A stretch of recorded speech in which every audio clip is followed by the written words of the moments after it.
కష్టాల్లో ఉన్నప్పుడు మీరు ఎలా వదిలిపోతారు?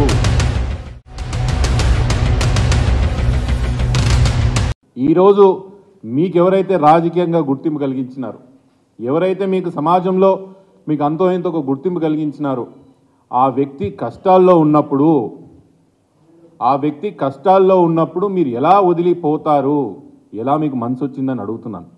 కేసీఆర్ గారు ఎన్నికలు ఓడిపోవడం ఒక బాధ అయితే, ఆరోగ్య పరిస్థితి ఇంకో బాధ అయితే, ఎవరి కన్న బిడ్డైనా కష్టాల్లో ఉన్నప్పుడు ఎంత రాజకీయాలు ఉన్నా లేకపోయినా మన బిడ్డ ఇంట్లో దెబ్బ తాకితేనే మనం ఒక వారం 10 రోజులు ఆలోచిస్తామే. అట్లాంటి కేసీఆర్ గారి బిడ్డని ఈరోజు జైల్లో పెట్టడం జరిగింది, అరెస్ట్ చేయడం జరిగింది. ఇట్లాంటి పరిస్థితిలో నాయకుడు ఇబ్బందులో ఉండడమే కాదు, బాధలో ఉన్నప్పుడు ఎలా మీరు వదిలిపోతున్నారు రంజిత్ రెడ్డి గారు అని చెప్పి మీకు ప్రశ్నిస్తున్నాను.